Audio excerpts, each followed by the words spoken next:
I said I played when they first came out. Back when it was on the, I think it was in the BattleNet launcher. Yeah, it was on BattleNet back then. Yeah, like I said, I only played when it first came out, so I didn't know it was on Steam. Okay, we're starting stream. Yep, already started. Not Steam stream. Fantastic. Hi, stream. Welcome to the I'm argument about sorry. Destiny, Warframe, and League of Legends. I'm sorry if you lost all the followers you got just because we're talking shit about these games. Oh, yeah. What followers do we have to begin with? Real talk, though, we are at 333 followers on Twitter. Oh. Yeah, no, that's... Just don't get canceled, whatever you do. Yeah.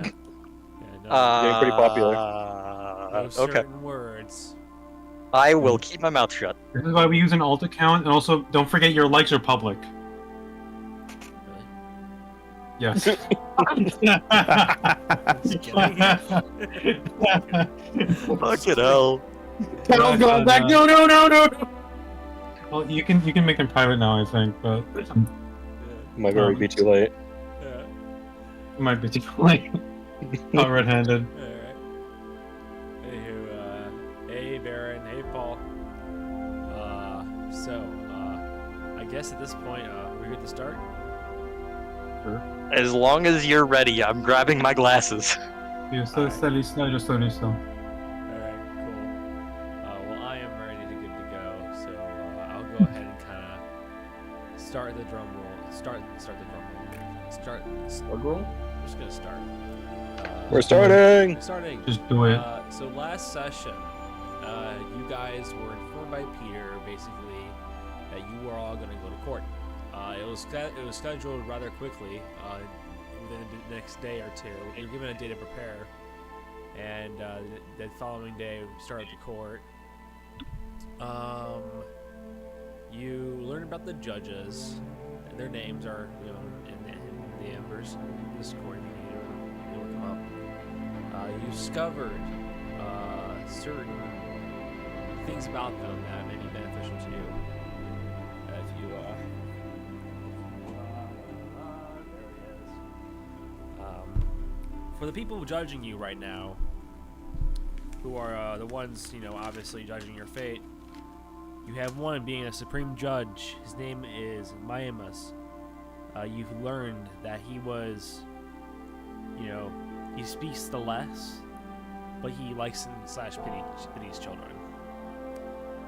You also learn about the Supreme Speaker of Magic, Judge Elowen, who, in verse... Shit, what did I forget to tell you already? You know what? I think I already told you guys. You told us that she's very stubborn, and she's a religious symbol, or she's wearing a religious symbol. Okay, you were very quiet, Alex.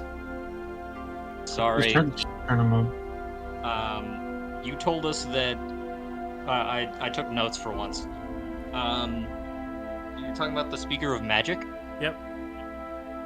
You told us she is very stubborn. And I have written down something about a religious symbol.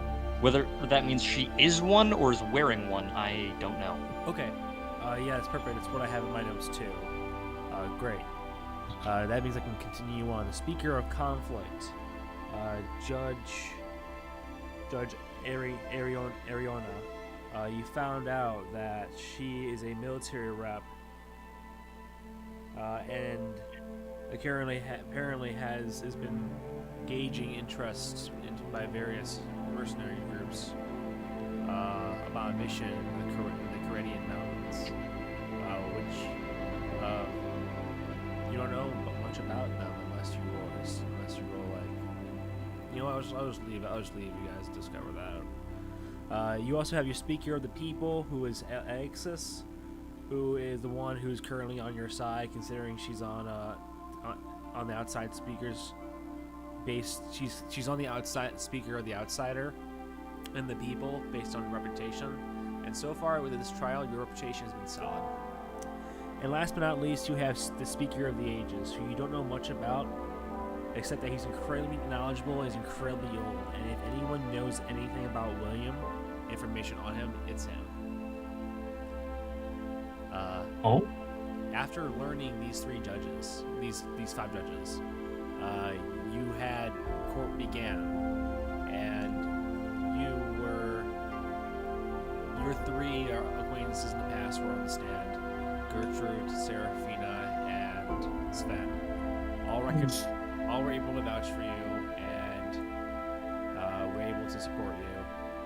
And so far, so good. Your past achievements and connections are carrying your weight in the trial. Was clearly a court system of foreign land. This is where we'll take off from. The court just had the three outsiders speak. Your three acquaintances speak. After that, you guys have you see the speaker rise. The speaker speaks and says, Speaker rise? Which speaker? Sorry, correction. The Supreme Speaker. Okay, Supreme Judge. Okay, fantastic. Yeah, here, I'm gonna raise you up really high up, Alex. Fan-frickin-tastic. Hello, April.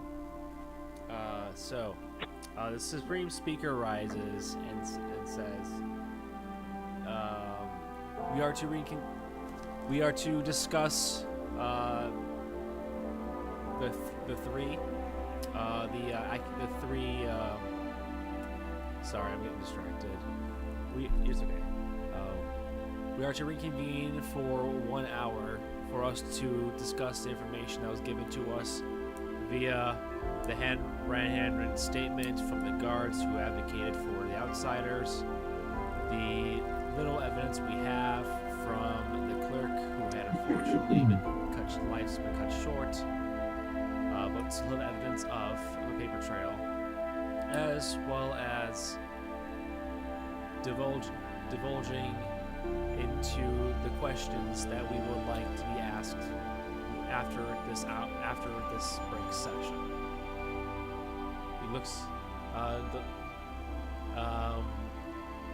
correct me if I'm wrong, but Nutmeg is it Relix or Nutmeg who's the main speaker for you guys?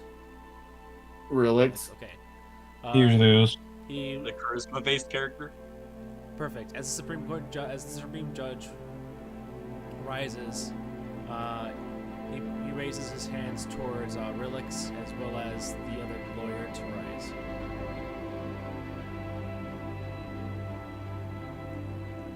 He says, before we adjourn, are there any questions you would like to ask in regards for us to consider moving forward? For this hour, we will be discussing in part your character and where you were at the events of what occurred several nights ago.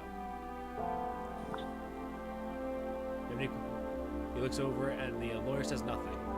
He raises his hand and goes, "I am good, Your Honor." Lawyer, the judge looks at you and relates.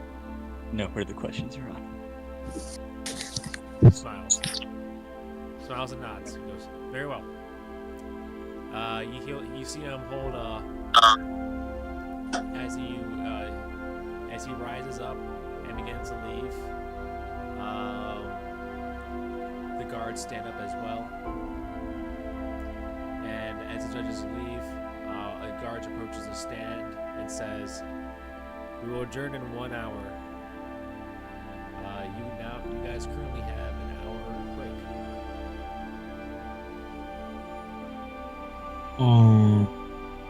Do we even need to talk about anything?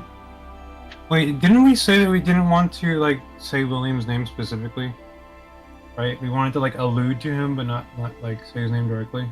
Yes. So we talked about how the Speaker of the Ages. The Speaker of the Ages. Likely, if they do know about William, more than likely they don't actually know him by name. They merely know that he is a very powerful person.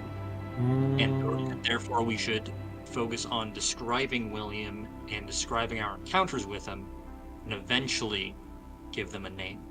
What does William look like? That's a great question.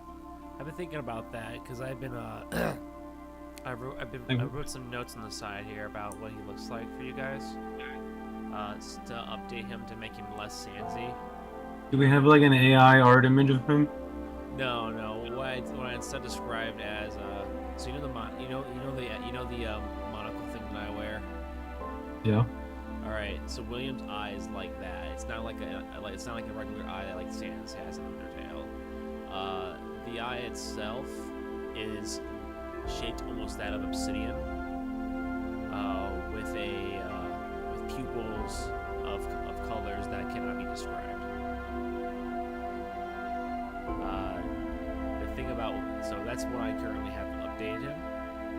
That's the current state is he's a man. He dresses formal, not incredibly steampunkish, but aside from the eye. So is he wearing a suit, overalls, or like what's he got on? He's wearing a suit.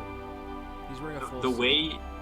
the way you're describing him to me right now, I'm imagining like a stereotypical magician. I can see it. Like top hat, monocle. Does he have the evil mustache too? No evil mustache. No, he doesn't have the evil mustache, but the obsidian like eye, with colors that cannot be described is the big thing. Wait, it's a one single eye, right? Yep, it's his left eye. His left eye. Is the one with the monocle? Yes. I see. Yeah, it doesn't. And Really... besides that, the only other thing it seems is like his big prop that he has is like the watch, right? Yes. Stopwatch. Was it a stopwatch or just a regular watch? It's a regular watch. It's a pocket watch. Pocket watch. Another question. Here, I'm gonna. I think we've all assumed he's a human, but I think I have to ask, like, what race is he? Yep, he's a human. Okay. Here, I'm gonna as we're talking. So he was a dwarf the whole time. You guys, here, I'll tell you this. You guys are escorted to a solitude room to yourself where you're able to discuss the stuff about William and talk about what you remember and stuff.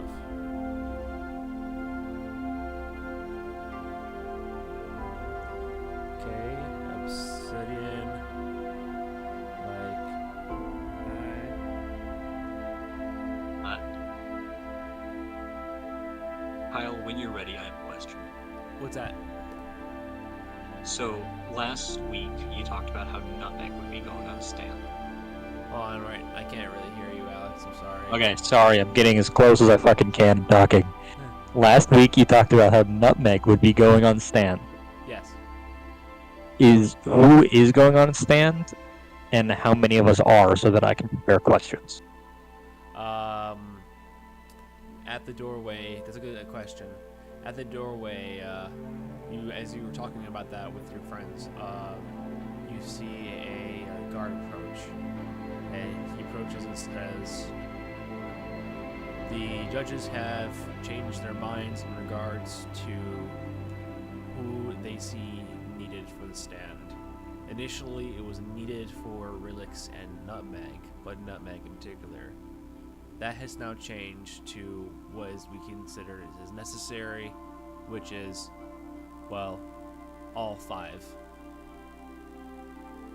Okay, all of us will be going on stand. You are correct, sir." Okay, thank you. He nods and walks out. You hear the clanking of his metal. So, as you remember from the judge, you mentioned a certain thing about previous actions. Obviously, your group actions were discussed, but a certain vibe you guys feel is he might be talking about your actions, who you are prior to William. And if you remember particularly from Peter, the elves have said that the elves are really good at finding knowledge. So take that as you will.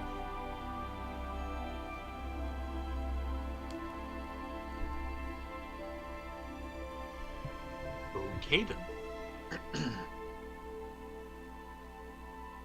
So then, I assume we're back in the room and the guard has walked off. Yep. Fantastic. We already prepared for this. We already talked about, okay, what dirty laundry we all got. We already know this. We should be fine, right? We're not hiding anything. Telling the truth. We'll be alright. Right? Yeah. Sure. All right. Why do I bother talking to you fuckers? Yeah. You're the one who chose to be the head of S. You don't have to represent us. I will gladly take the helm if you don't want to. All right. If this didn't have a possibility of ending with me dead or in jail, I would say fuck it, do it. But I don't want that. Yeah, then you can't complain about it then, can you? You're gonna be our leader and you're gonna like it. Okay. Alright, cool. Now, is there anything else you guys wish to discuss for your hour? You guys got, after discussing and reconvening, you guys probably have like a half an hour left.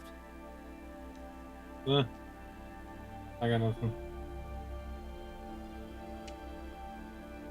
No, I'll save it for the courtroom. Okay. Let the dirty knife ears come. What can they do? What about scum? What? I said let the dirty knife ears come. No, it's nothing but scum. Dirty Just- knife ears. He's talking about elves. Your accent is too good. I can't understand shit. He's talking I'm about dirty sorry. knife ears. No, I completely understood that. That was phenomenal. I heard dirty knife scum. And I'm like, what about No, scum? no. The dirty knife ears are scum. Ah, Yes. okay. Who are you pointing that reference towards? Because don't fairies have elvish ears? Yes. It's an unfortunate disfigurement. You can get that fixed, you know. Unfortunate. I don't even have a response to that right now.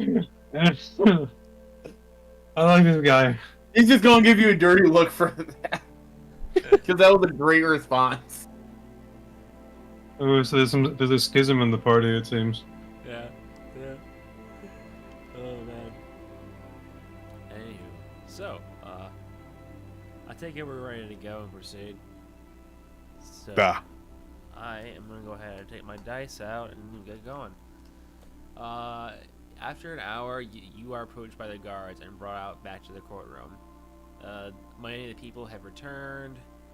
Among the balcony, the judges arrive, and as the judges arrive in order,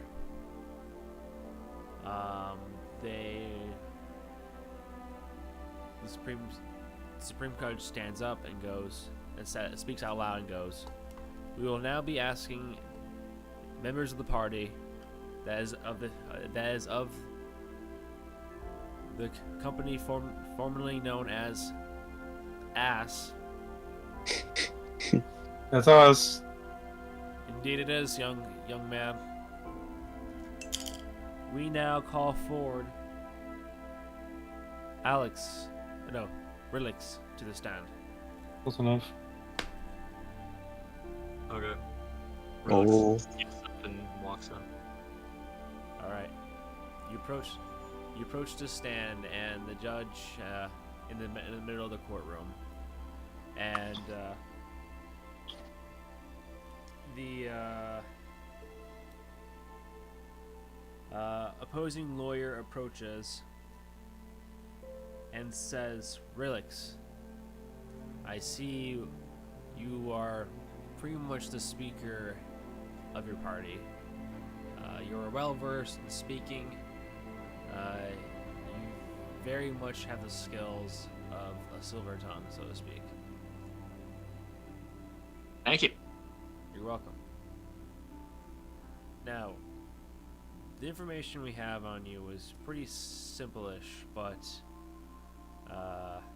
well, I guess what they ask you is honestly the truth. He looks over at you and goes, "You, Relix, from what we can tell from you, you are a sorcerer, but you are different.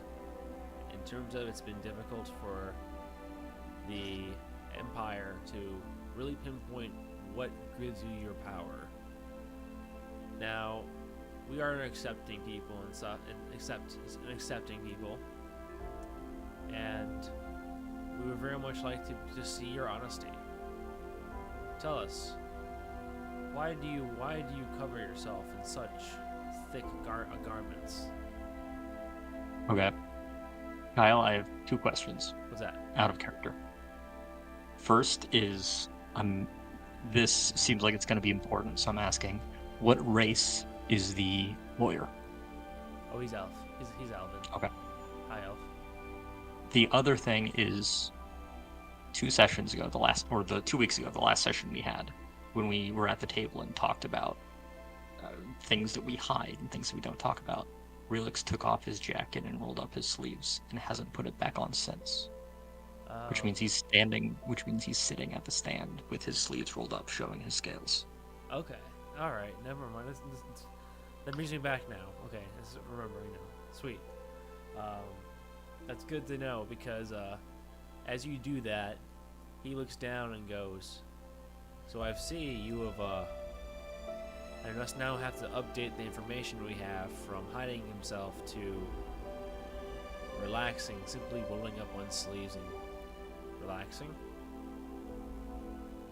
Allow me to shine some light on this situation.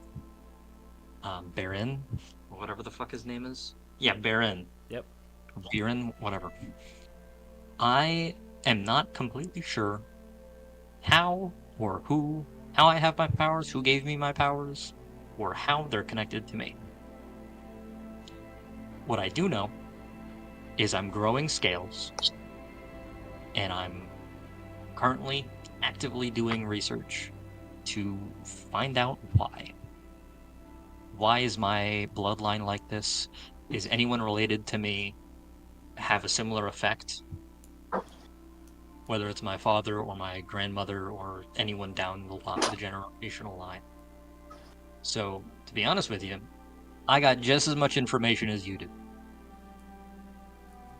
And then you hear a voice that has not spoken. And it is the speaker of magic. Let's see, you can see the name here. Speaker of magic, Elwyn. You see Elwyn stand and rise and goes, "And from our knowledge gained, I believe you will have a book from a very famous author who was practically going exactly what you're going through." I do. Yes. I met the young man. He is a good young man. We've lost contact with him since, but if I were you, continue reading your book and you will find out what answers you will get to. You've met blank, because I don't remember his name. I'm going to the PDF right now. Just let me. I don't even remember where you put the PDF. I think it's in Embers. Goblin Notebook? Yeah, from the journal. Yeah. Yes, my ancestry, chapter 1. Alright, let's see here. Lord of the Dragonborn, Wyverns, when popular is Xiaobin, low patience, blah blah blah blah blah. Qin Fang. Qin Fang. Is the name. Chen Fang, as in tooth. Yep. But spelled F-E-N-G-G-E. F-E-N-D-G-E? G-G-E. G-G. Okay. Yeah. Chen Fang. He continues and goes, "Yes, Chen Fang approached our inquiries in regards to his lineage. I don't have to be the bearer of knowledge, but Dragonborns welcome here, but when it comes to the northern fjords, can be scarce, largely thanks to the history of the giants. The speaker of magic has my undivided attention. I've basically completely forgotten that the lawyer is there. I say, I'd love to sit down and talk with you more about your conversations with Chen. I know very little, and I'm just incredibly intrigued to learn more.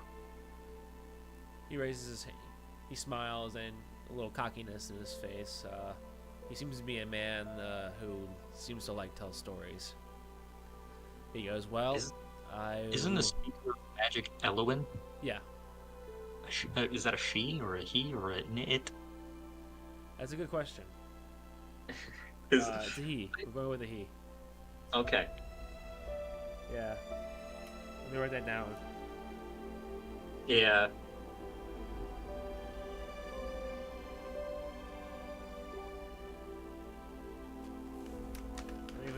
Let me check that shit out real quick.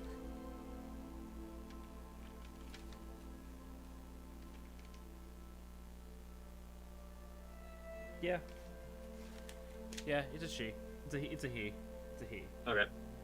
And then I'll continue talking with the speaker of magic, saying, and I'd be more than willing to divulge with some of the physical and just magical changes that I've been transitioning through. That way you have more knowledge and more information about this sort of thing. You see Baron speak up and say, Your Honor, we are incredibly digressing this courtroom. And Chen kind of looks a little offended. You mean the Speaker of Ages? Chen is the writer of my book. Yeah. Yeah, Okay. The Speaker of Ages looks like he's been kind of dozing off a little bit here and there. But the Speaker of Magic smiles and goes, there will come a time when we will discuss. For that to be with you or with you alone or your party is your discretion. All right. He sits back down, and the Baron reads his notes and looks up and goes, "Relix, you have revealed to the court your intentions and for really showing off for who you are and what you're trying to learn. My real question though is, judging by the courts by the last scene, there was an item we discovered. It was a circular metallic-like item, almost like an orb, so to speak. We judged that within that orb contained 4 pockets. 4 pockets meant for 4 ghosts, specters. We noticed when the ghosts were taken care of and dissipated that the ball had your fingerprints on it. Explain to us why it has your fingerprints on it. Of course. So, why don't I back up a little bit to help everyone understand the story. At the time of the occurrence, as some of you may or may not know, I have boots of levitation. I was levitating outside the room. I was trying to escape and get a breath of fresh air from the rest of my party. And so I was laying on the wall outside the building, outside the window. I heard the commotion, ran inside, and I witnessed the ethereal things fly out of the orb. And to make sure that none more, or to see, just in case, I was going to pick up the orb and throw it out the window to keep us safe. By the time I got there and even tried to throw it out the window, you all came in the room. I think that's how it went, right? I don't remember if I actually got a chance to throw it out the window or not. Oh no, you're good. you tried to, but you got distracted by combat. He goes, okay. He goes, that does make sense for. He looks over. You see him looking down on the ground, and you see little phases of magic around you as you're speaking. Around me or around him? Around or you. both? Okay. What's your Arcana?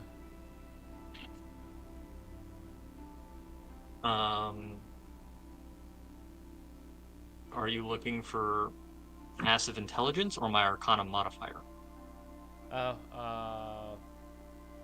Passive intelligence? Passive intelligence is 11. Okay. Do you want me to make an Arcana check? Yeah, make an Arcana check.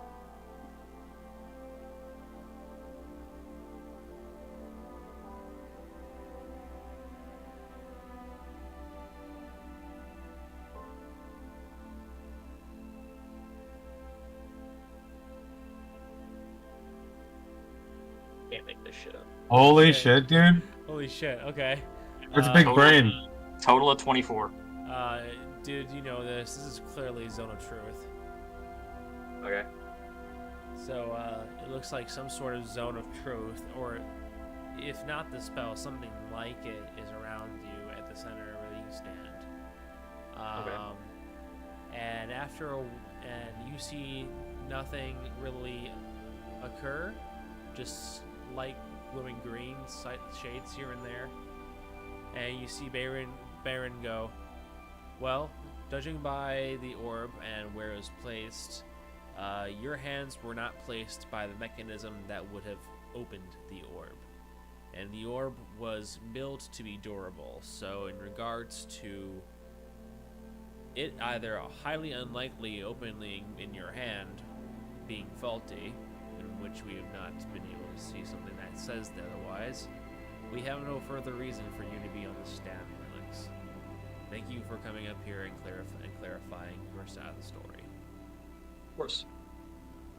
Alright. He goes ahead and looks at another one. Now, Kyle, I have a question. What's that? I presume when everyone else gets on the stand, will I also be able to ask them questions? Yes. So is anyone from the party able to ask me questions right now, since I'm not able to ask myself questions? It's a good question. Yeah, go ahead, if anyone wants to. This can get funny. Be your own case detective, guys. Case detective. Where? The clown approaches. How much butter do you eat on a daily basis? Oh. So 1, 2, 3. Oh, I lose count. I forgot. Enough to keep me living, at least. Alright. Oh, I wouldn't be here right now if it wasn't for the butter. Fair. Well, no one's really asking you any questions, Relix. Okay, so Relix is just gonna get up and walk. Alright. Next up is Spoopy. Sorry, not Spoopy. My character's name is Ivan. Thank you. I can't believe I was forgetting that. I was saying Granzerg, but Granzerg was my old character in your campaign. Ivan, please approach the circle. Ugh. Ask me what you will. Byron approaches you and goes, "Now, Ivan, tell me, why did you join this fellow party? Because judging by our records, you really, literally just met them several days ago, if even that." Why did I join them? Correct. Because it was better than where I was coming from. Yes. If I remember it correctly, you come from Anesia, Nation. That is correct. That is where I am born from. So my question for you is, judging which you're a white dragon, correct? Yes. All right, perfect. Yeah, that makes sense because I'm still working on it, but my world's dragonborn area is based in my world's like China/Siberia. Yeah, I just like that idea because the dragon, dragons would be in Siberia and they're also worshipped in China, so it makes sense. But he goes, yes. I see things are a little difficult where you're from as well. Do you know of Anastasia? Your empress? I do. Well, I hate to be the bearer of bad news. He put in for this one. He goes in the bag and pulls out a newspaper and gives it to you. What does it say? It says, Empress Anastasia passed away last night. Not the queen. Oh no. You see Ivan look up and he says, "Finally, some good news." He sets down the newspaper. Damn. Several elves gasp, and you see in the back the one dwarf from the courtroom just losing his shit. I feel like it would only be ass in that dwarf losing his shit as everyone else is just shocked. Yeah. He goes, and Baron goes, "Wow, judging by the circle, you are telling us the truth. We appreciate that. Just wanted to see how things were, and I see that's your opinion." He goes, "So, I guess my question for you now is, what is your desire to do with said party?" The desire to do with this party? Well, I don't know quite yet. I have barely just met these folks, and I have not yet seen what they are capable of or what we are capable of yet, but hopefully it is great things. For that is what I hope to achieve, is greatness. With us. Let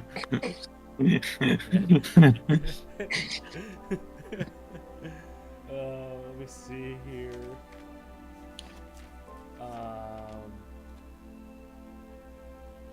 The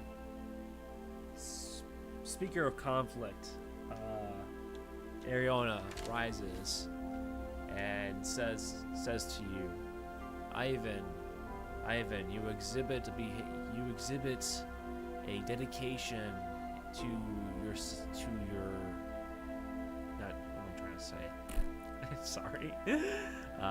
Ivan, judging by what you say, you appear to be showing what commonly is expected in a nation society, which is not by sticking your guns or being stubborn or, drowning yourself in alcohol.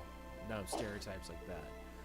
But by forging forward with the road ahead and not giving a damn about what anyone else says. I respect that. That is what we are known for. Which speaker was that? Conflict.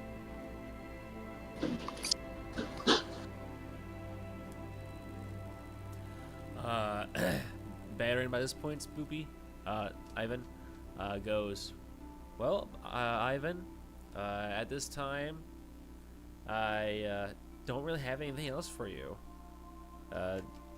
Thanks for coming to the stand.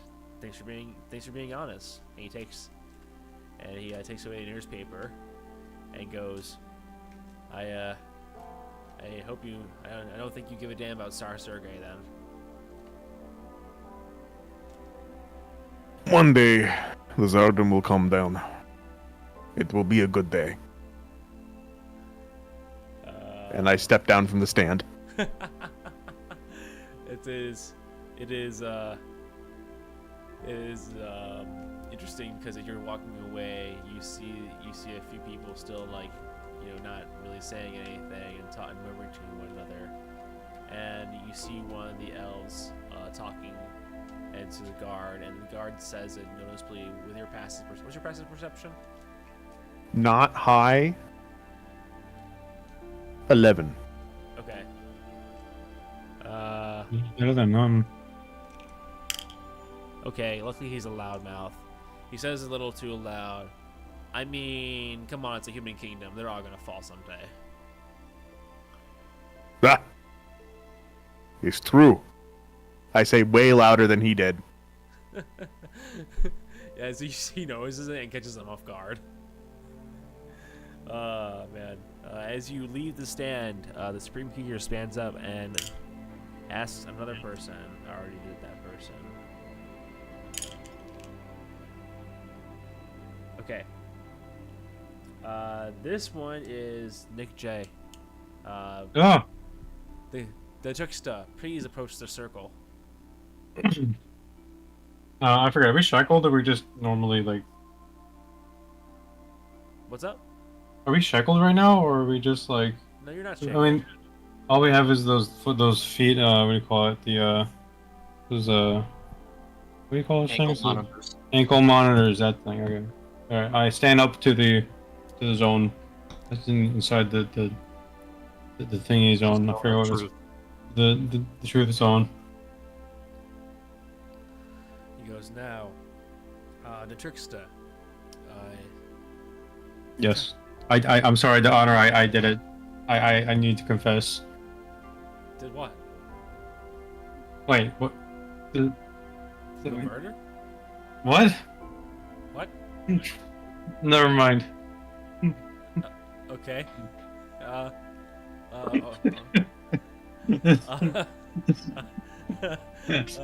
Anywho, Your Honor, sorry, my Honor? apologies. This is what Relix is doing, but He was the trickster. Please tell us your history. Sorry. Just usually when someone accuses me of something, I like to admit guilt because it just usually they're right. But I don't know. Maybe I'm wrong. I mean, that's for you to decide, Judge. That's your decision, Your Honor. I'm not. It's not my place to decide. The Supreme Judge doesn't. Expression doesn't really change. But you see the Judge, Speaker of the People, overlooking right now, with their eyes on the clown. He goes, the trickster. That you're correct. It is the judge. It is the judges to figure that out. But for Yes, you, I wanna figured. know, I found this, and this. What? It gives you a little poster, and the poster looks familiar. Where'd you find this? He goes, I went ahead and looked up a little bit about you and found out that your family is over in the United Commonwealth of Illyria. And apparently you're not the only one who wears face paint. And looking at the poster, you see several clowns around each other. Two of them in a very, very small car that looks like. Is that Papa Clown? Is that the Clown Daddy? Is that him? you see No. you see the rest of your family. Did you just say Cloud Daddy? The Clown Daddy. Yes, it's not like my actual father. There's a Clown Daddy who's appointed to be the daddy of all the clowns. It's like we have a circus, and I don't know how to explain it exactly, but he's the Clown Daddy of the tribe. The clown. I don't know how. I don't know. It's been a while. Okay. Anyway. Where did you find this? He goes. We elves have hands that stretch far across the United Commonwealth of far enough into the hands of the United Commonwealth of Illyria. And based on you and your family, he looks at the poster and reads out loud, the Emmett family of clownery and shenanigans. That's them. Clownery and shenanigans, my beloved. That takes me back. He continues and goes, the trickster, appears that you have you were with your family, with Daddy Clown, as he's often referred to as. Yes. Which is, God damn, his name May is. praise be unto him. His name is not only Daddy Clown, but it's Big Clown Mike. Yeah, Big Clown Mike. He's our dad. He's the appointed daddy clown of the clown tribe. Yeah, that's him. Okay. He goes, well, we reached out to him. He was like a father to me. Yeah, he says he wants to get back. He says he wants to reach out to you at some point and see how you've been. It's been a very long time. And that leads me to my next question. And that is this. According to Big Clown Mike, he said you were with the clowns. You traveled across the pond and were in Gaunts. There in Gaunts, you went out with several clowns, and eventually the clowns came in piecemeal at the end of the night, but one of them didn't show up that night. That was you. That was when the incident happened. Now, please tell us, what is the incident? I was just thinking about it was him, the guy, the man, the funny looking man in the magician outfit, the guy with the I don't know if you've seen him before, but he has like a monocle and a funny lazy eye.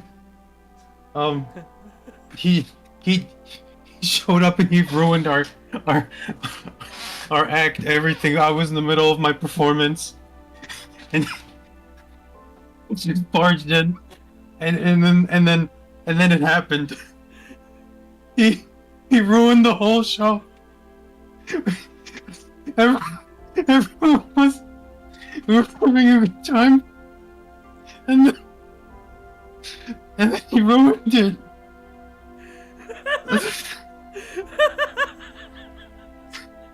The daddy clown, he was doing his act. He was honking his nose, and then he came in, and then the crowd started screaming.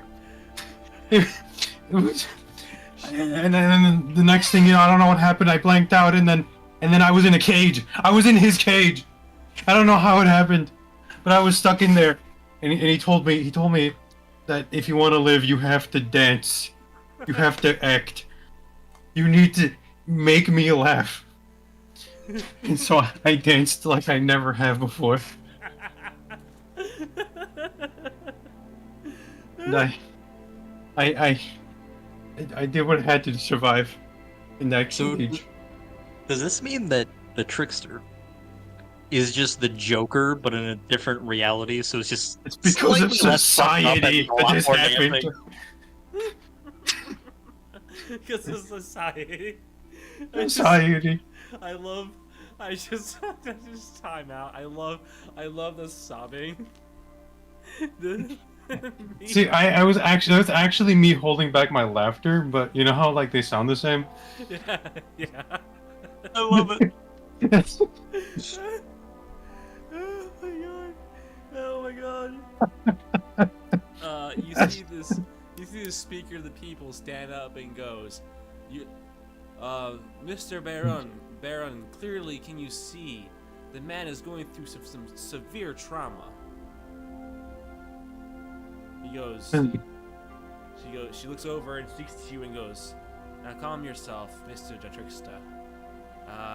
Please tell us, is there anything else you can tell us about the man who captured you? Oh, he's got a very bland personality. He's not that funny. He thinks he's funny, but he's not. You know how hard it was for me to make him laugh? The guy with like, I had to do the most insane things. Well, okay, no, I don't want to trauma dump here. Point is, he has a funny suit, and does he have a head? Yeah, he's got a monocle. He definitely has a monocle, and he has he's got this watch. That's like his thing. I don't know if you've ever heard about this guy. It's pretty infamous. Your PTSD is making it hard for you to remember. It is. Yeah. Your trauma. The trauma dumping. stands up and says, "Your Honors, I believe, if I may, I could shine some light on this situation." You see the Supreme Judge is about to stand up, but he stops as he looks over to the right side as you see the Judge of Ages stand up, and he says, "Please do." "Thank you, Your Honors." Relix approaches. Says, "Okay, Trickster. Clearly this is very emotional. So let's shift gears a little bit. So let's start with not only who this person is, but specifically how they've been affecting you. Right? Clearly they took you away from your family and they put you in a cage and did terrible things to you and made you do terrible things. But have you ever contacted them, or have they ever affected you ever since?" My family? I haven't heard from them since then. No, this well-dressed man with a monocle? Oh yeah, all the time. Please be more descriptive. All the time? Frequent? Monthly? Does he just show up? Yeah.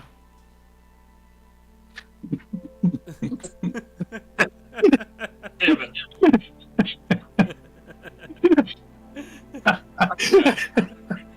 So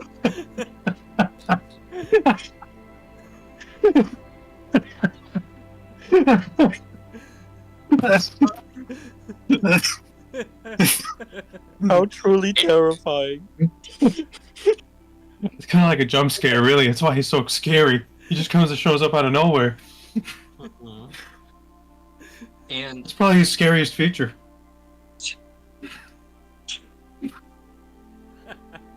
similar to when he abducted you. Yeah. Has he ever done anything similar? Has Abducted? has he ever done anything other than contacted you? Has he ever done anything malicious? Has he ever Oh, done anything? he likes to say he's gonna do bad things. Okay, be a little more descriptive than bad things. You know, like something bad, like to hurt people, like in places. I'm not very good. I don't know about hounds. I don't know. I never learned to read. Okay. And so we know he's very well dressed, suit and tie all the time. He's I'm got certainly more well dressed than I ever was. a mysterious and mystical monocle. Yes. Oh, he can float. By the way, that's kind of important. He can float. Float and fly. That is Yes. very intriguing. Well, you know, you can do that, and you're pretty well dressed yourself. Wait a minute. Wait a minute. Your Honor, You see I need you to help me. at the same time. I'm not the one. See both of us in the same room at the same time. Well, now that you think about it. Well, I mean, I've never seen you next to each other. Yes, you have. I've looked at him and then I've looked at you, like individually. I mean, yeah, I was in the same room, but like this guy can appear out of nowhere. I mean, how am I supposed to know? You can visibly see Relix starting to break in front of the stand. So he's said he's wanted to hurt people in places. Yeah, and you said that to me. You also said you threatened me a lot. Your Honor. No further I think questions. we found. Your Honor. You're out and walks away. No further questions. I mean, You- popcorn, I'm gonna You choke. say you're gonna hurt people a lot too, when you have a lot to drink. He's also a raging alcoholic, Your Honor. I feel like you should take that into account. Who knows what he does when he goes too far? Shut up! The judge, the people's judge just goes, oh, I see. It's okay. We'll go ahead and we'll address that. And then you see, Then you see a servant approach her, and she whispers to the servant. And a servant approaches you and gives you a gummy and goes, "Eat this." Hmm? It Is it approaches butter? Rillick or approaches. Oh, sorry, Trickster. the trickster. Free food? Yeah. Oh, if I don't say so myself, thank you. You're welcome. If only it was butter, but I'll take what I can get. Beggars can't be choosers, can we? Yeah. Yeah. You take it, and as you go back to your I seat. take- What's up? Yeah, I take the gummy. All right, you take the gummy and go back to your seat. Carl was just called to the stand, but you're feeling like a nice slow ride. Mmm. Butter. You look over at your Alex. He just turned into a stick of butter. I'm joking. So you look kind of yummy right now. I'm Butter Alex. Butter? What? Never have I ever thought I would ever hear those two things combined like that. Help, William, turn me into a stick of butter. No! I'm Butter Relix, guys! I'm Butter Relix! Butter really. Rillick leans over to the trickster and whispers so that only the trickster can hear him. I know where you sleep. Your Honor, he's threatening me again! Somebody please!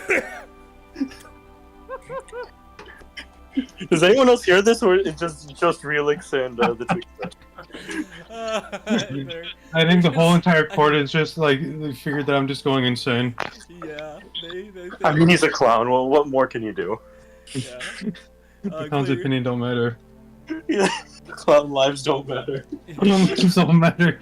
Now that the trickster was given a sedative, a mild sedative. This is why we were unionized.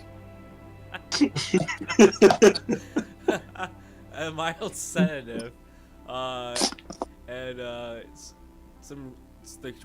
judge is the judge is saying order. Now that the clown has been given a relaxing sedative to ease him of his trauma during this difficult time, we call forward the child to the stand. Carl. Hi.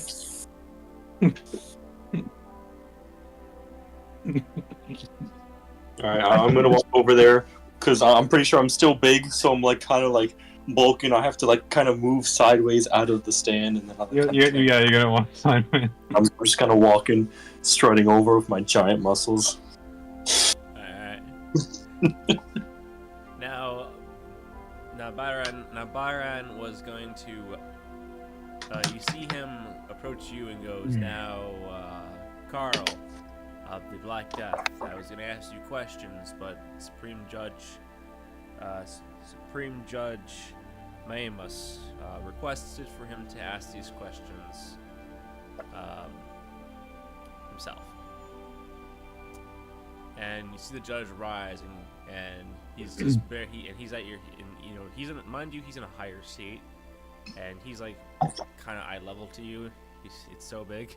You're so big. Wait, like how high is this seat? Like, a couple feet high. So it's like a booster seat. Yeah. The throne. Yeah. Short king's throne. Short king. Yeah. He goes. Carl of the Black Death, correct?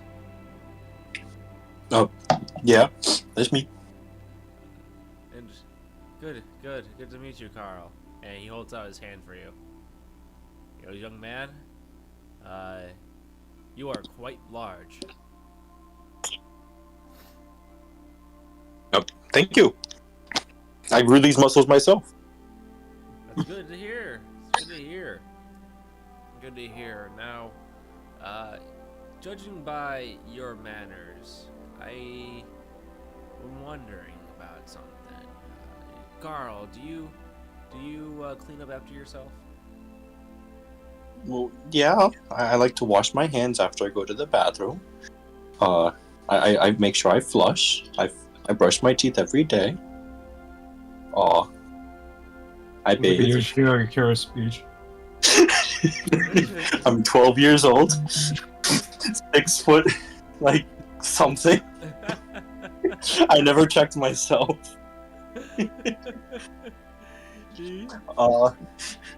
And I just want a perfectly normal life, having fun and going on some wacky adventures with my friend Jet Ash.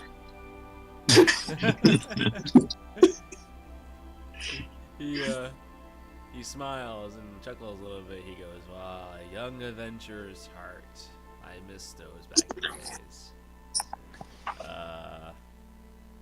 Well, young man, I was able to do some research on you. Apparently, you're friends with the young adventurer Wally over in the Commonwealth. Oh yeah, Wally. We're good friends. Back way when. He always helps me out. Very nice guy, very cool guy, and very smart. Gonna say, when I asked for him for I asked for him for comment, and he said, Carl's in trouble. I'll get the jetpack. And I haven't really heard from him since, but his mom did say that you're a great guy. Oh, thank you. Yeah, Wally has ever finished the backpack. He always says he's gonna do it, and then sometimes he doesn't talk back in like weeks. Gotcha. I'm sure he's okay. I'm sure he is. He's a good young man. And for what Wally has in intelligence, you have in bronze. I guess. I have one last question for you. I don't take you as someone who eats stale cookies, correct? I mean, cookies are cookies, and cookies are great. I like cookies. So if you were to find stale cookies, let's say you find a cookie, you eat it, and it's stale, would you still eat it? Well, I don't want to be rude, if I ate the cookie, then of course I would want to finish the cookie, because, there's other starving kids in, what's the equivalent of Africa in this country? Yes, I don't have a name for Tubby. Yeah. He goes, that's true. Well, in that case, in regards to one of the accusations being that the place was ransacked, I doubt anyone would go against a large man with muscles and not taking care of himself. Not to mention, we'd have more flattened pillows if you truly slept there, is what I'm saying. He goes, Carl, you seem to be on a clean slate, not only as a good kid, but as a good young adult as well. He goes, you may go back to the stand. Oh, thank you. Yeah, I'm gonna wait. The stand is slightly higher, right? So I have to go down a step. Yeah. All right. So I'm gonna go down the step, and as I land, the floor kind of shakes a little bit because I'm so heavy with all my heavy muscles. I'm surprised the judge never asked me about if I had a gun license or not. I feel like that would have been important information. Yeah, you got it at clown school. They're together. Yeah. Oh yeah, of course. Clown school. Clown college. Yeah, clown college. All right. Not everyone can get into clown college. It's pretty hard to get into. Yeah, it's pretty difficult. All right. Now, lastly, and then after this, we're going to take a little break, and then I'll get you guys on to the next part of the session. Last but not least is Nutmeg. Nutmeg, you're called forth to the stand. I'll walk right up. All right. Now, Baron goes forward to you and goes, Nutmeg, you are the last person I wanted to call here, and that is because of a very specific reason. What would that be? Well, we did some research on you, and we initially looked up, your antisocial society. We saw that we had several. Wait, did they actually just look up? Did they actually just type in ass on the internet? But you can never look up her name because you just get porn instead. It's foolproof. It's kind of like what they Good did in lord. Elden Ring. In Elden Ring, they had the horse called Torrent, so you can't ever look up an Elden Ring torrent. You just get the horse instead. That's awesome. Brilliant. It's insane. Yeah, it's brilliant. Big brain. He continues and goes, we found out that you're under investigation from Gaunt's in regards to a murder, while also having a good thing or two to be said by the Lodenlands and the human countries of the Northern Fjords. But the thing about you in particular is you yourself are wanted in Zoidenlands.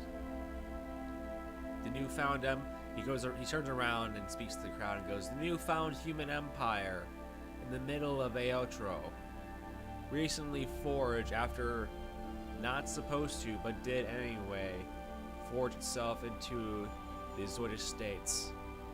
And you, Nutmeg, apparently you were a surgeon, and then you had a high mortality rate, more so than you yourself could even accept.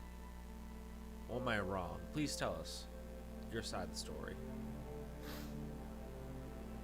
Well, when you truly look into it, I will not deny I did have quite a few deaths while under my scalpel. On many of my patients, I tried my very best. But can you blame a doctor for trying and failing?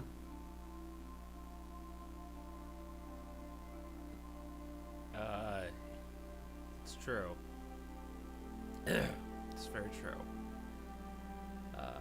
So I guess my question for you is, why do you think Zoidenlands would go to the extent then to place yourself on their wanted list?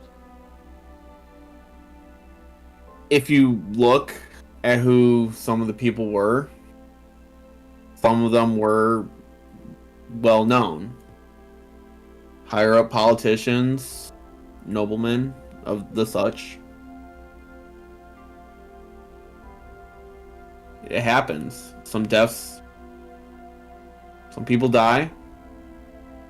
And I won't lie, I got scared. You know, whether truthful or not, you get charged with murder, you kind of get scared. And I went. I ran. I never officially got charged, as far as I know, because I never stood stand in Zoiderlands. That's true. The autocracy of Zoiderlands is definitely something to be concerned about. In a society of knowing someone to know someone, I can see where you come from, especially considering fairies are not that common in Zoiderlands. There is such thing as, and I know it happens in this area too, where fairies are looked down upon, and I don't blame anyone for it, especially when they make remarks about ears, and I'll do like a little side eye to Ivan. Alright. He goes, alright then. Well, let me see here. Let me look at something here. I want to make sure I have everything I need. Baron's done. I'd like to ask Nutmeg some questions, so let me know. Yeah, Baron goes, well then, judging by the circle, Nutmeg, you appear to be you're telling your honest truth, but it looks like your leader, Relix, would like to speak to you. Relix, come speak. Very well. Thank you, Your Honors. Relix approaches the bench. So, Nutmeg, you've already told the courtroom everything about your past. And from us spending time together, I know that I can ask you some questions and you won't have a mental breakdown. Nice day as I turn to the clown. So, I'd like to revisit the topic we had talked about earlier about this mysterious, well-dressed figure. Have you ever encountered this person ever? Unfortunately, yes. Okay. Was Several it just times. a one-off? You walked by him on the street, or does it seem to be a reoccurring?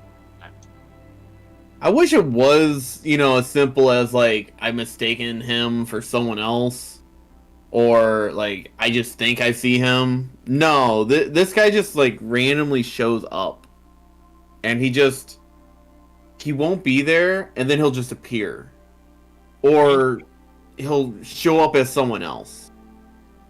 So, similar to what the trickster was saying, he'll just poof be in front of you, or you'll be talking to someone, and then poof they transform, and it's this well-dressed person with a monocle and a watch.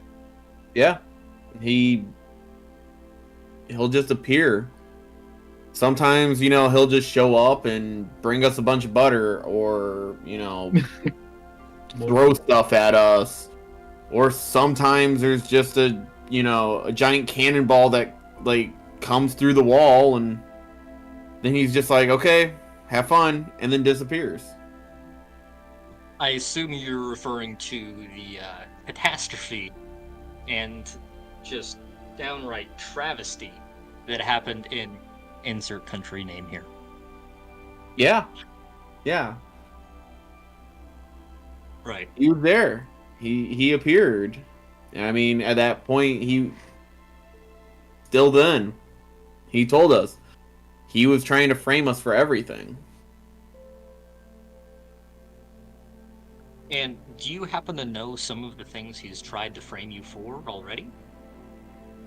I mean, murder on top of murder on top of murder, for one.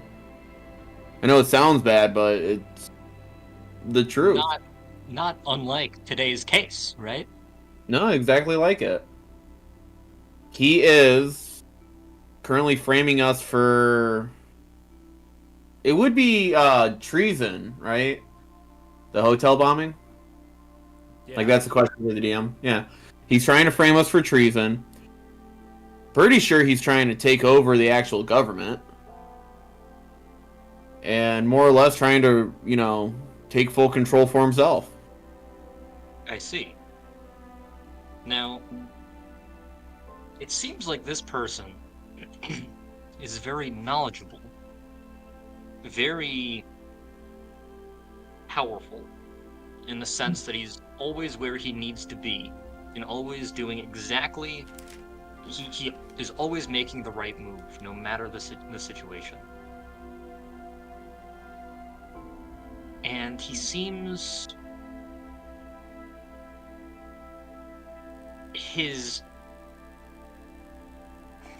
Can you describe his vibe or his emotions that come off whenever he speaks? Does he seem like he's out to get us? Is he trying to scare us? Is he having a laugh with us?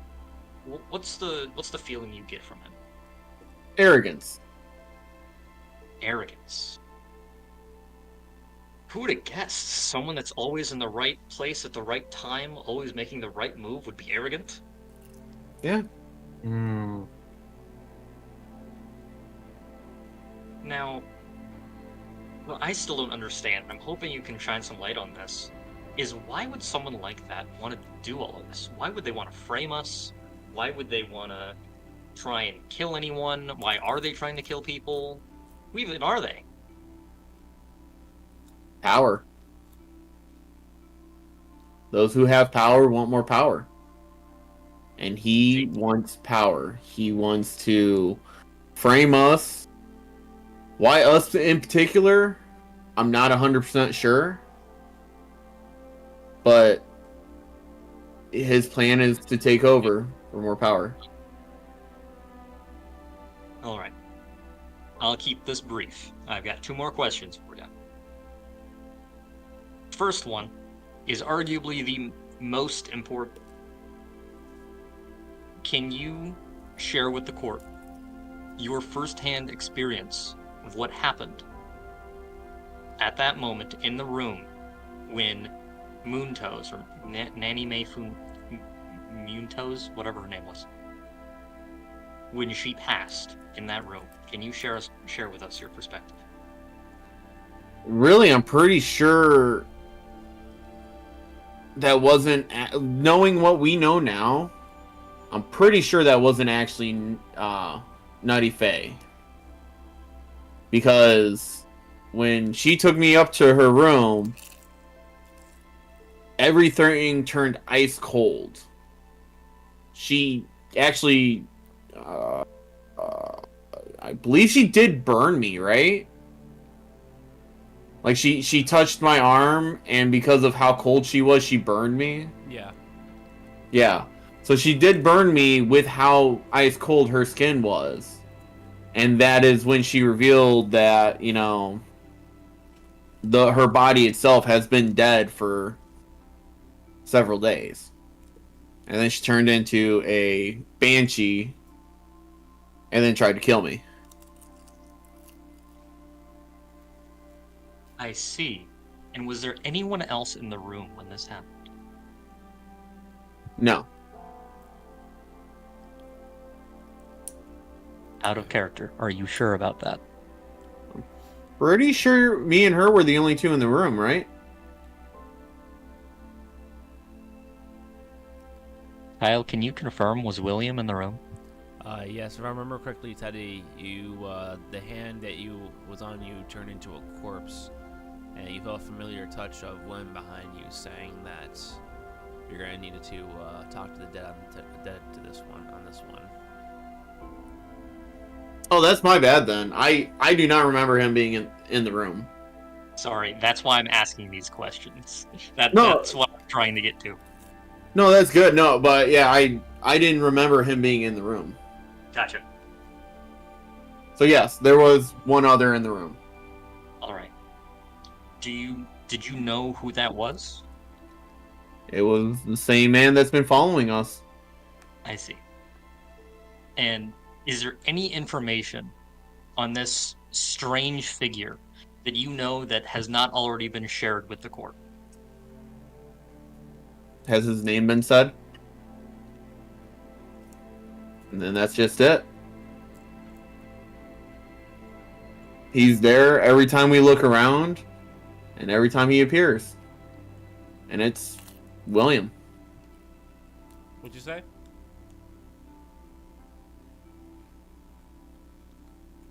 Eddie, can you repeat yourself? Okay. And then he's just there. It's William. At this point, you see a pen drop. A pen drop on the floor in front of one of the judges. And you see holding his hand in the air as if he was still having a pen in his hand as the Speaker of Ages. And he went from being not alert to just passively taking notes to stopping and staring. Speakers of the court. The main point of this, my questions for Nutmeg, the main point I want to bring to the five of you and to the rest of the Elven government is William. William is this mysterious, powerful, intelligent man that seems to be everywhere all at once. He seems to know everything, see and hear everything. When our party first met, we simply met, and the very first thing that happened is we were immediately framed by William. And it seems like everywhere we go, William follows, and he frames us. He does something terrible. He does something unforgivable and ridiculously just out of proportions. And he frames us for it. And ever since then, we have been trying our hardest to get away from him. Many of us cannot go back to our normal lives because of William. Many of us, and I gesture to the clown, have been taken, literally taken from our normal lives due to this powerful Man, The things he did to me. It was. I can't even think about it. my point being today is, I think at this point you have everything you need to know about the decision you need to make about the five of us. But after today, I want all of you to realize that there is a much, much bigger threat out there. His name is William. Thank you, Your Honors. As you go to sit down, you captivate the courtroom. Whispers are heard and murmuring. What's your passive perception? Passive perception 10. Okay. I have a higher passive insight. Okay. Well, you hear what appears to be some whirring noises and such, and noticeably you see the judge, the speaker of magic, talking over to speaker of the ages, and he's not you see the speaker of magic talking, and he appears to be trying to get the attention of Aegis, and then after multiple times Aegis finally stops and looks over and speaks and whispers something to him, and then like a game of telephone, you see the judges whisper to the supreme speaker, and the supreme speaker stands up at this point and says, "Defendants, please rise. Accuser as well." And he goes, Please stand up. Please stand up. he goes, "At this time, we, us judges, will be taking what was learned today and discussed as well into consideration in our ruling for next week. At this time, next 7 days from now, we will give out without judgment if judgment be needed to be giveth. At this time, we will be dismissed. Now, defendants, you are free to go with monitoration on you as long as that remains. Ankle bands stay on, but you are free to go as long as you don't leave Earwild. Now, please,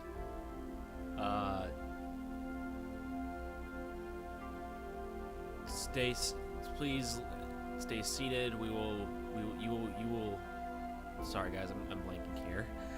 Please stay seated. We will instruct you further notice. And as the courtroom starts to disappear and everything, you're still in your seats. You see Baron approach you guys and goes, "Wow, I'm not gonna lie, guys. I think you are framed." Oh, really? Just to be clear, the speakers aren't in the room anymore, right? Wait, No. we are? No. We didn't do any of those bad things? Can I summon my mage hand to cover the trickster's mouth? Yeah. Fantastic. Oh, really? Aaron, is this the first time we've been in court? Yes. Is this the first time we're being framed? Hell no. I don't know about that.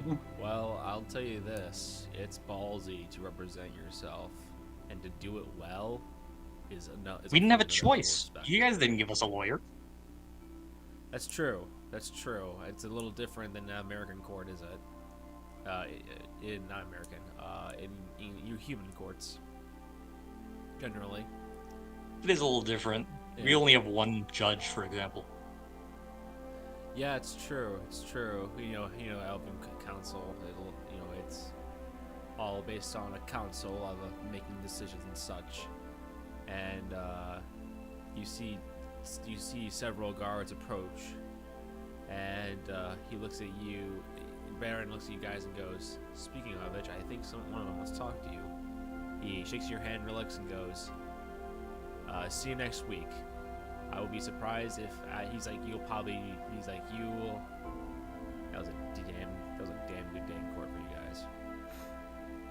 I must say, this court system much nicer than the ones up in Envaria. Up there, they make you fight bear, and if you win, you're innocent. Do they at least make the bear like proper size to you? Because I feel like that's more fair for you than it is for me. There's Does different that kinds mean of that bears they too. have Give me like several polar bears, bear, of black different bear, sizes? grizzly bear, No, it's Um, all one size bear. Colossal size bear. Bear bear. Big bear. The Tarask? Colossal? What is this Tarrasque you're talking about? I'm talking about bears. You said a colossal size bear. Yes, big bear. Isn't colossal a size thing? Or am I thinking of gigantic? The word colossal is a word describing a large creature. Right, but in D&D, isn't that a size margin? Like there's small, medium, large. Yeah, but your character doesn't fucking know that. That's true. Yeah, he's talking in character, bro. I wasn't for a second. Sorry.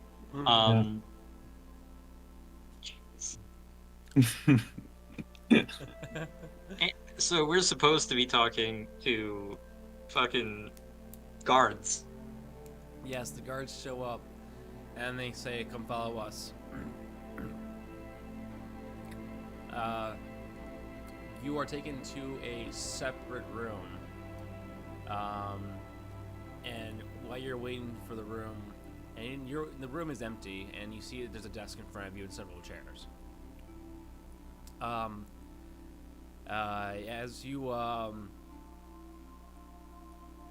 As you're waiting, the speaker of conflict approaches and stands and sits down. And as she's about to talk, you hear a knocking at the door, and you see is the speaker of ages. And he says to you guys, "I see one of my colleagues already got to you. In this case, we will speak afterwards, when you come back."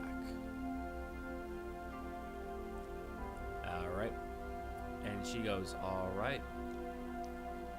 She says to you all and goes, "Now, to do this quest, I'm going to call it that, is we will initially gain you favor. But I think I'm usually..." So she takes off her glasses and goes, "The saying we have in my culture is this: Aisa Lazarius. It means...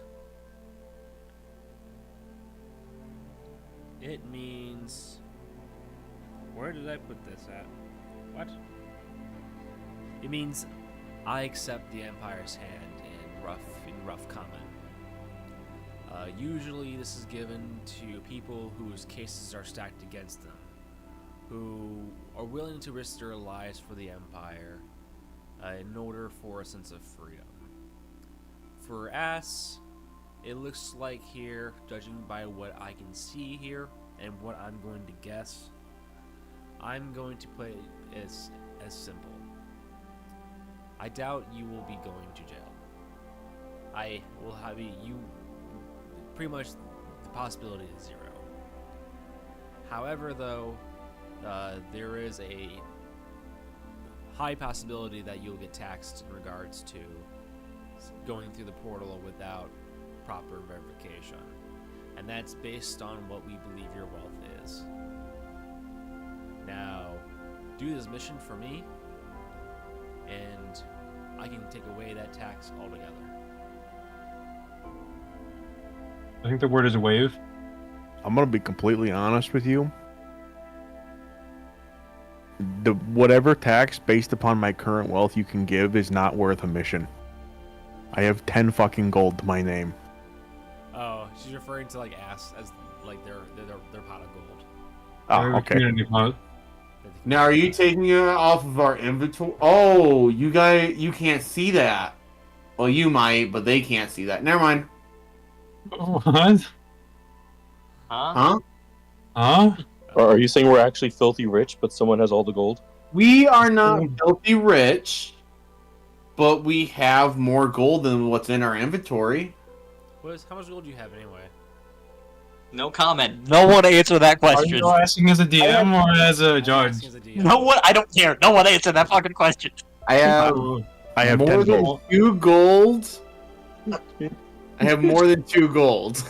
I have more than 2 copper. I can't I get have over. less than 11 gold. I've spent all my money on butter. I can't get over the. I have 10 gold. Yeah. Yeah. You know what? I'm starting to see the follies in this problem. And if that's the case, fuck. Yeah, it would be based on the community pot. And she follows up with, and in cases such as yourself, Ivan, I can. They can't go off the community. Are you doing it? Because they can't see our community pot because it's inside the secret room. Wait, I didn't even come in with fake ID. Yeah, you're right. You didn't come in a fake ID, so you don't have to do this mission if you don't want to. I will do it. Okay. She goes. Wait, let's skip the semantics. Yes. Relix starts talking. Let's skip the semantics. Okay. You need something done, and we're not doing anything for a week. What you need? I like short and simple. Short and simple. I'll work out the fine details and rewards later. She goes, anyway, this is what I need your help with. She looks over at them and goes, in the Empire has indirect control over a lot of various areas. Such example is the Coradians. The Coradians are a magical race, almost like dwarves, but with magical hair. They're like troll dolls, but wicked.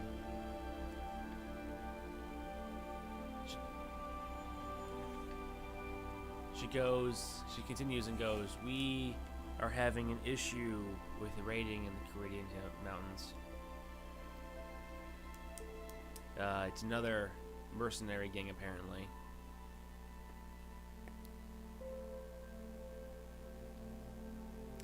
They call themselves the K5.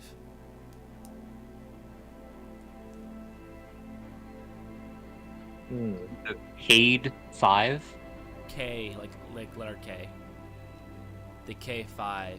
It's apparently a short norm word of what they're originally calling themselves, the Caridian 5. You can't guess. There's gonna be 5 of them. They have been raiding. They have been asserting their influence. They have been butting in on their neighbors, and if I believe not gone unchecked, will eventually go on to having influence over whole towns in the mountains. And we cannot have that. I could send my soldiers, but then it'll look completely. But you know, it's difficult being sending in the guard. You seem like you're being. They want you to help, but then you're helping too much. That's where you come in. If you go out and take care of the Canadian 5, be it one way or another, dead or alive, that's all I'm asking for. Okay. So we're going to this distant place. Well, wait, no, it can't be distant because we are not allowed to leave the country. Correct. Correct. Yep. You'll technically will leave the proper threshold of Citadel, but we had your ankle bracelets changed to incorporate our designated friendly countries as well. You'll just so happen to find the pathway to the Canadian mountains will lead you through neutral territory. So you will not get shocked. Okay, so to be clear, we're looking for a mercenary group called the K5 in the Caridian Mountains. Correct. Okay. Is there any information about the K5, such as how big their group is, what they've been known to do? Do they have a calling card? Are they known for their brutalities? There's they- 5 of them. Thank you, Captain Obvious. You just asked stupid questions, so I gave stupid answer.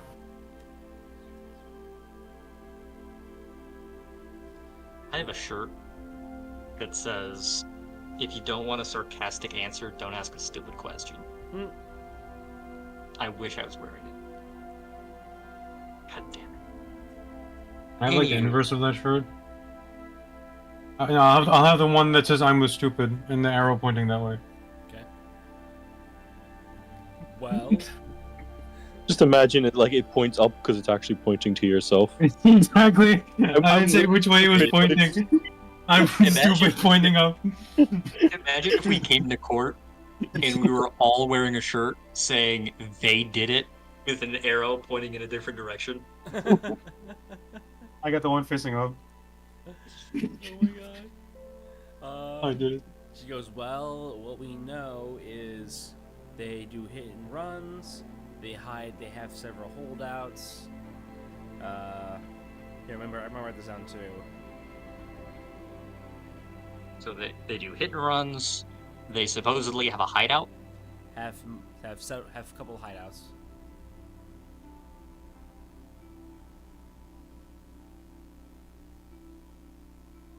This is uncharacteristic of me. I'm actually taking notes for once. Didn't you do that last time? That would make it a second time. Well, yeah, so I started taking notes when we were in the court sessions. Oh. Because there was so much happening and so many fine details. And I'm like, you know what, fuck it, I'm writing this down. I'm writing down the questions. I mean, it's working out. It's helping a lot. Yeah. Yeah. Lastly is the leader is Firden. Firden. Some believe it's a family of 5 and four of them are Firden's sons, but that has yet to be confirmed.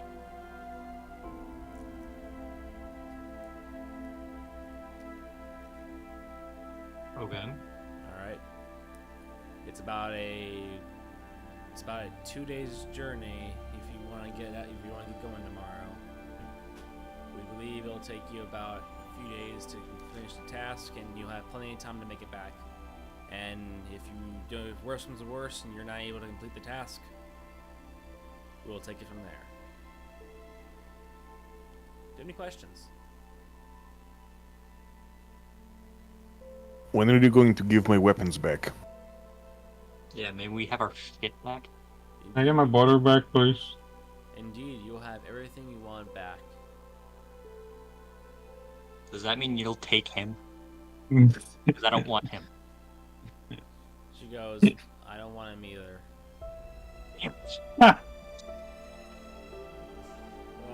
So, After we speak with the Speaker of Ages and any of the other speakers that want to talk with us, where should we go in order to get transportation to the Caridian Mountains?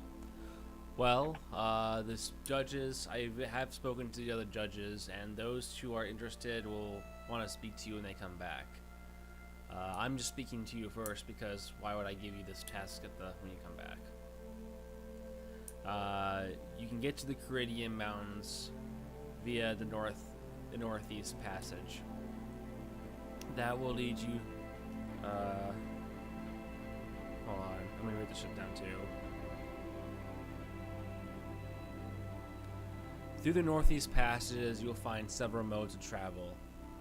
We don't have trains here in Irweld, so we have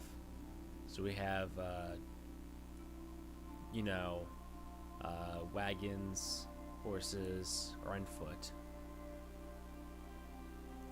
So it sounds like our best course of action would be to get a wagon and a few horse or ox.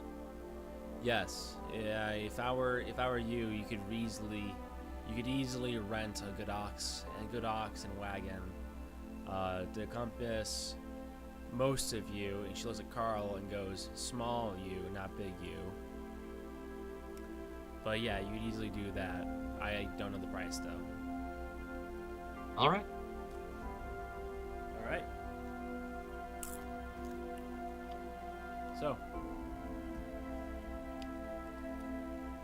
the at this time, she bows to you and gives you guys a good handshake, and the guards take you out to. There's one other thing that I want to tell the Speaker of Conflict before we leave. Yeah. So, ma'am, I don't know how much you do or don't already know about William. But from the gestures and whispering and reactions in the courtroom, I gather that the Speaker of Ages knows a little. And from past experience, we're all aware that William is very crafty and dangerous. I'm worried that while we're gone, and over the 7 days that the 5 of you are conversing about this trial, he may target any of the 5 of you. Can you please given that you're the Speaker of Conflict, can you please keep in contact with the other speakers and make sure that they aren't being targeted? She clears her throat and goes, that is something that I can do, but to put some of your mind at ease, that would be considered a major escalation. It's one thing to commit a terrorist act and have chaos in the harbor. It's another thing to push you guys and, well, I guess what I'm trying to say is we haven't had an assassination in a long time. But I can tell you this, in terms of the Speaker, we will make sure he's safe. Thank you. You're welcome. I have this, trust us, this facility is locked down like no one else. There's a reason why we hold court here. Alright. Alright. So yeah.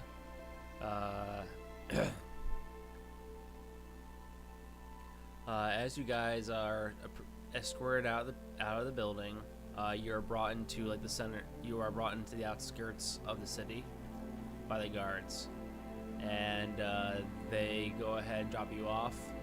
One of them taps you on the back and goes, "If you're going northeast, stop at Elvie's place.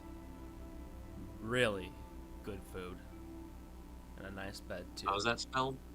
Elvie's, Alvees.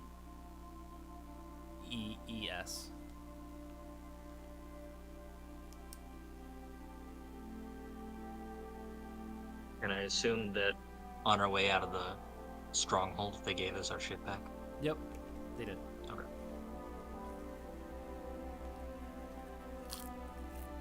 Oh, my beautiful weapons, I've missed you. I hope they didn't treat you poorly in there. The weapons look good. That's what I like to hear. All right. So, let's see here. You guys, it is about midday. Do you guys want to get going now? First thing Relix does is he opens his overcoat, Yeah.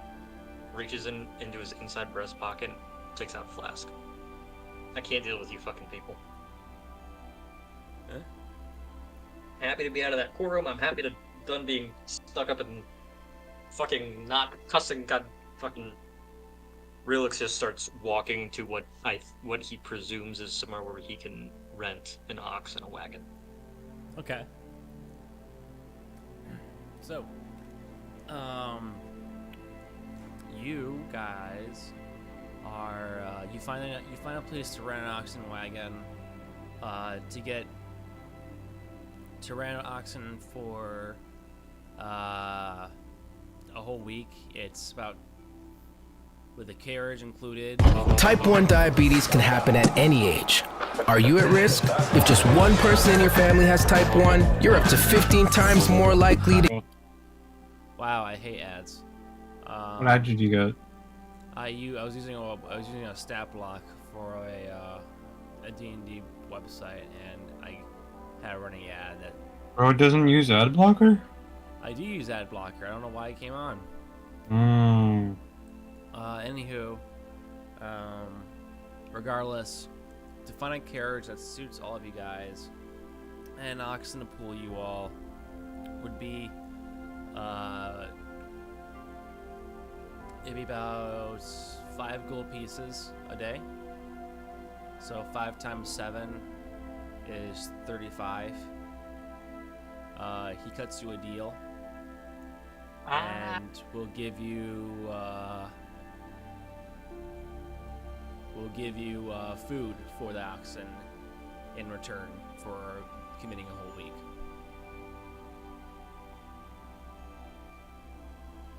It's a elf, and he goes, the ox can graze on grass and about anything in near wells, but making sure it has its nutrients and pellets is a good thing. Just, before dinner time, lay it out in front of them. Now, is 35 a week all good?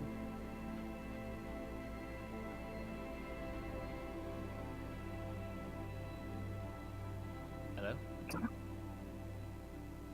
Yeah. But Perfect. they can work. Yeah, I think so. Should be good. As long as we have money. But, You have no audio. Perfect. Alright, this is what happens then. Hold on a second.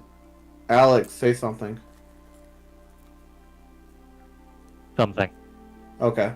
Well, before it looked like you kept trying to talk and nothing was coming through your mic. When I first rejoined, I just said, "Oops, wrong button." Oh, okay. No, I thought we lost you. Sorry. You're good. Gotcha.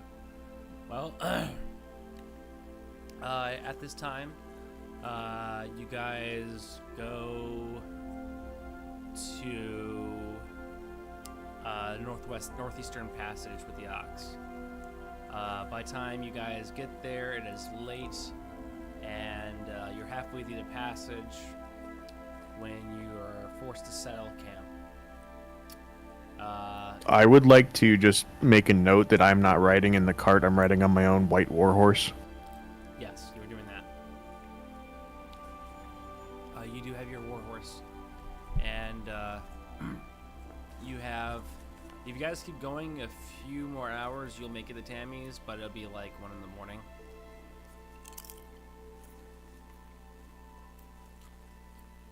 You guys come in, or do you want to go outside?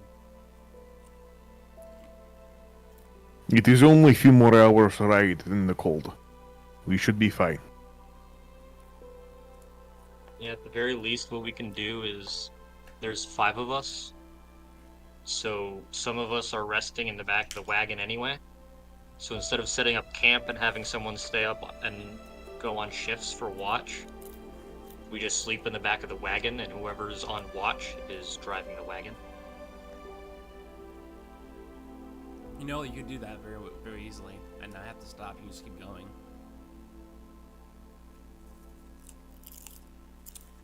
Okay, if that's okay with everyone else, unless y'all want to stop and set up camp. No, that works. I follow her. Hold on. So what is it you guys are doing? We're doing the rotation of everyone's resting in the back of the carriage, while whoever's on watch is driving the carriage. Okay. The wagon. Who's on watch?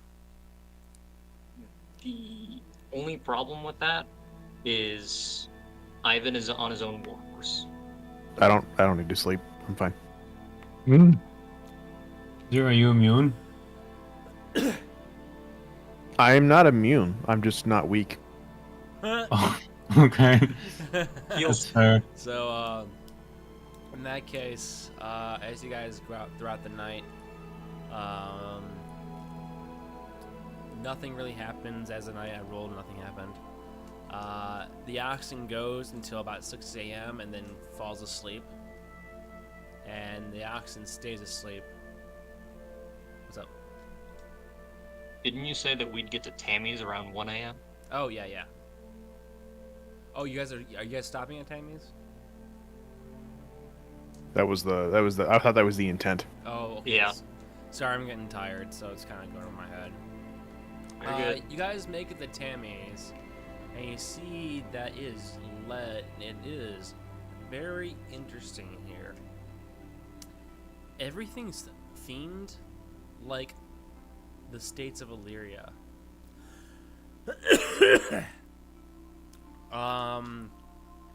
You see.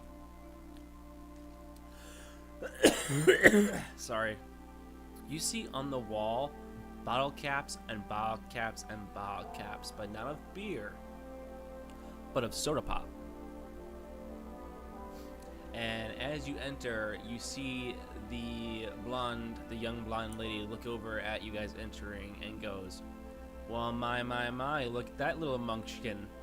And she goes to you, Carl, and pops open a cold one and goes, "Here you go. Do you like red pop?" Ooh, yes, I do like pop. I like Right. the fizziness in my mouth.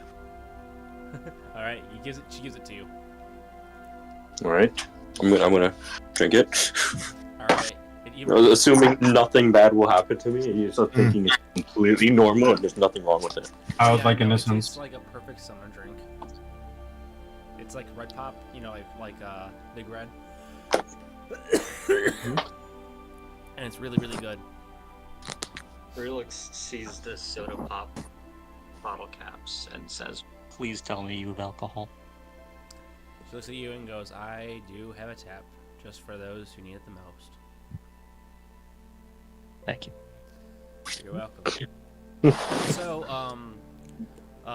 for about 3 gold pieces, you guys will have dinner, breakfast, and a bed. I presume that's 3 gold each. Yep. Okay. I sleep outside with horse. All right. The horse gives good company. And then I don't know if anyone else did, but did anyone mark the difference for the gold for the ox and the wagon? No. Okay, what was the cost again? 35 gold pieces. Total? Yep. Okay. I was researching it at the time, so didn't mark it. I just took care of it. Yeah. All good. Well, this is what happens then. For those who do the deal, are you eating one of your rations then, Ivan? Yes. Okay. Ivan has a solitude meal with his horse. You guys enjoy American food, which in this case is hamburger sliders with onions on top, French fries as well, plenty of soda from root beer, cola, double cola, triple cola, grape soda, you name it. Your meal comes with 1 burger and 1 soda and a bag of fries. And your breakfast is our classic egg omelets. As you leave and take the oxen, by the end of the day and a long day's journey, you reach the Caridian Mountains. You see the mountains made of dwellings appearing in the mountainside, and you see a Caridian sweeping up in front of him. It's in front of his household. And as you all approach, he looks at you guys and goes, "Outsiders, are you here to stop the 5? Oh, Duh. what? Okay. In that case, come follow me." And as you follow him, everything zooms out. As we'll continue next session. And just so you guys know, next session is going to be a little investigative battle. And Ooh. afterwards, you will be leveling up to level 7. Yeah. Let's go, dude. Oh, level 7. Finally. Yeah, so have it ready. I'm gonna go ahead and turn off the stream for now. I'll be here to I can chill for a while though. Goodbye, stream. Bye. Goodbye. Bye, Spurs.